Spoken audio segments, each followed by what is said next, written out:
friends, once again welcome back to GK World and PSC. ഞാൻ അഷ്ന ഷാജി അക്കാഡമിയിലെ ഒരു verified educator ആണ്. കേരള PSCക്ക് വേണ്ടി ക്ലാസ്സുകൾ നൽകിക്കൊണ്ടിരിക്കുന്ന ഒരു വ്യക്തിയാണ്. അപ്പോൾ നമ്മുടെ ക്ലാസ്സുകൾ നിങ്ങൾക്ക് ഇഷ്ടമാണെങ്കിൽ ലൈക്ക് ചെയ്യാനും ഷെയർ ചെയ്യാനും മറക്കണ്ട. അതോടൊപ്പം തൊട്ടടുത്തുള്ള ബെൽ ഐക്കണും കൂടി ക്ലിക്ക് ചെയ്യുക. അപ്പോൾ ഇന്നത്തെ ക്ലാസ്സിൽ നമ്മൾ ഡിസ്കസ് ചെയ്യാൻ പോകുന്നത് Kerala PSC village extension officer grade 2 Pathanamthitta, Ernakulam, Palakkad, Kozhikode ഈ ജില്ലകളിൽ നടത്തിയ 2014 ഈ എക്സാം നടത്തിയിട്ടുണ്ടായിരുന്നേ. ആ എക്സാമിന്റെ ക്വസ്റ്റ്യൻ പേപ്പർ ആണ് നമ്മൾ ഡിസ്കസ് ചെയ്യുന്നത്. നമുക്കറിയാം ടോട്ടൽ 100 ക്വസ്റ്റ്യൻസ് ആണ് ഇതിൽ നമ്മൾ ഡിസ്കസ് ചെയ്യാൻ പോകുന്നത്. GKയും മാത്സും നമ്മൾ സെപ്പറേറ്റ് ആയിട്ട് വേറൊരു ക്ലാസ്സിൽ ചെയ്യുന്നതായിരിക്കും.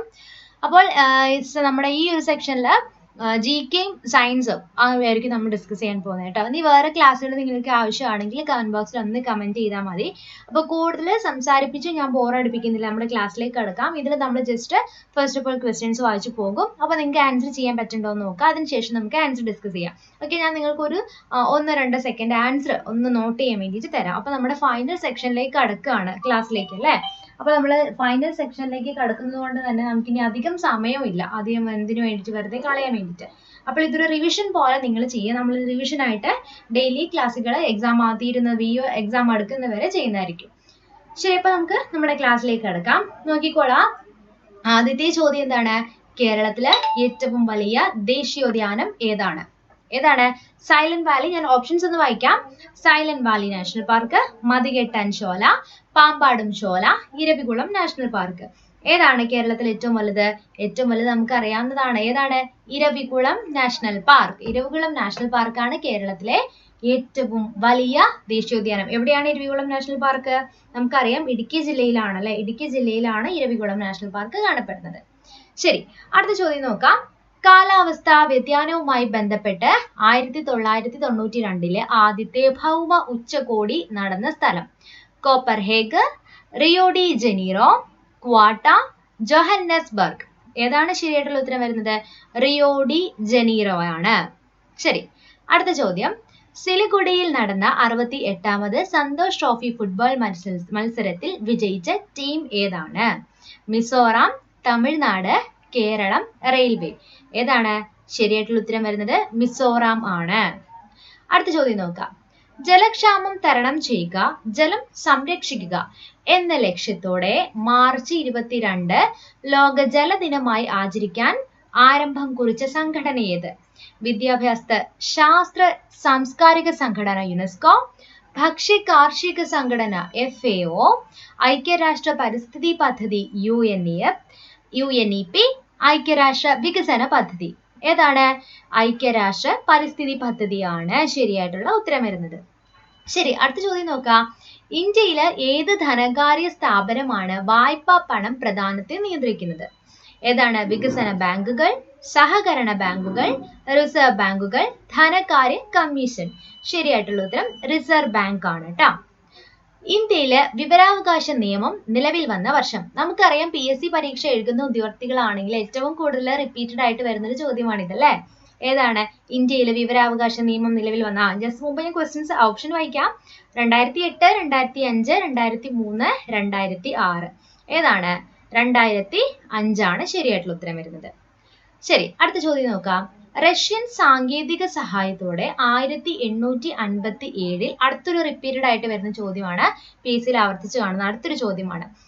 1857 ഇന്ത്യയിൽ ആരംഭിച്ച ഇരുമ്പുരുക്ക് വ്യവസായശാല സ്ഥിതി ചെയ്യുന്നത് എവിടെയാണ്? റൂർക്കേല, ദുർഗാപൂർ, ഭിലായി, ഭദ്രാവതി. ഏതാണ് ശരിയായിട്ടുള്ള ഉത്തരം വരുന്നത്? നമ്മുടെ ഭിലായി ഇരുമ്പുരുക്ക് ശാലയാണ്.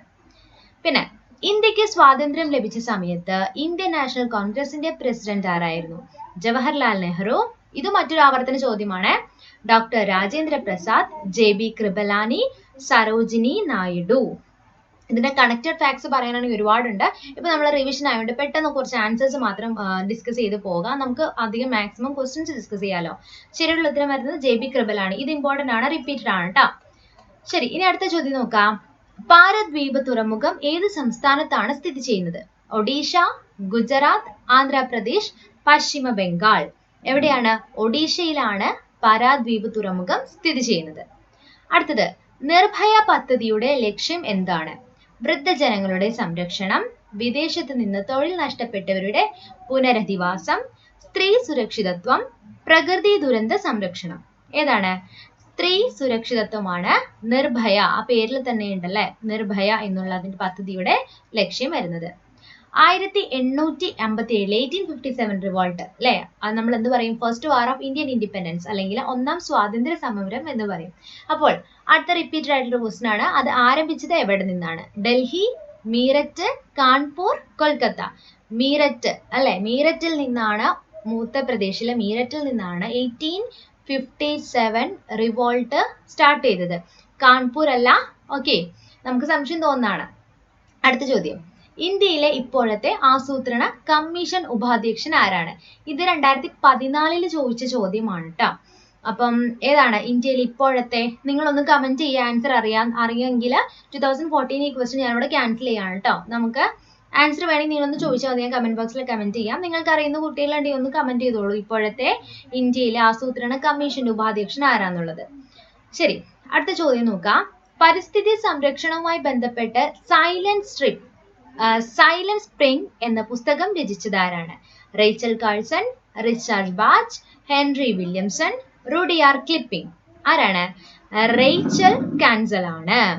ഓക്കെ, അടുത്ത ചോദ്യം, നിർവാത മേഖല എന്ന് വിളിക്കുന്നത് ഏത് മർദ്ദ മേഖലയാണ്? മധ്യരേഖ ന്യൂനമർദ്ദന മേഖല, ധ്രുവീയ ഉച്ചമർദ്ദന മേഖല, ഉപോഷ്ണ ഉച്ചമർദ്ദന മേഖല, ഉപദ്വീപീയ ന്യൂനമർദ്ദന മേഖല. ശരിയായിട്ടുള്ള ഉത്തരം വരുന്നത് മധ്യരേഖ ന്യൂനമർദ്ദന മേഖലയാണ്.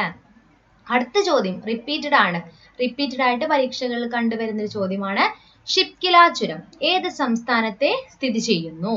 ഹിമാചൽ പ്രദേശ്, അരുണാചൽ പ്രദേശ്, അസം, സിക്കിം. ഏതാണ്? നമ്മുടെ ഹിമാചൽ പ്രദേശിലാണ് ഷിപ്കില ചുരം സ്ഥിതി ചെയ്യുന്നത്. അടുത്തത്, പോസ്റ്റ് ഇൻഡെക്സ് നമ്പറുകൾ പിൻ ഇന്ത്യയിൽ ഉപയോഗിക്കാൻ തുടങ്ങിയ വർഷം. അടുത്ത റിപ്പീറ്റഡ് ആയിട്ടുള്ള ഒരു ചോദ്യമാണ്. 1965, 1970, 1972 and 1974. ഏതാണ്? 1972 ആണ്. 1972 ആണ് കേട്ടോ, 1972 ആണ്. ഓക്കെ, അപ്പോൾ ഇതിന്റെ ബാക്കി ക്ലാസ് അടുത്ത എപ്പിസോഡിലായിട്ട് ഞാൻ ചെയ്യുന്നതാണ്. ക്ലാസ്സുകൾ ഇഷ്ടപ്പെട്ടാൽ ലൈക്ക് ചെയ്യാനും ഷെയർ ചെയ്യാനും സബ്സ്ക്രൈബ് ചെയ്യാനും മറക്കണ്ട. കൂടാതെ നിങ്ങളുടെ ഫ്രണ്ട്സിനും കൂടി ഷെയർ ചെയ്ത് എത്തിച്ചു കൊടുക്കുക. എന്തെങ്കിലും അഭിപ്രായങ്ങളൊക്കെ ഉണ്ടെങ്കിൽ കമന്റ് ബോക്സിൽ കമന്റ് ചെയ്യാവുന്നതാണ്.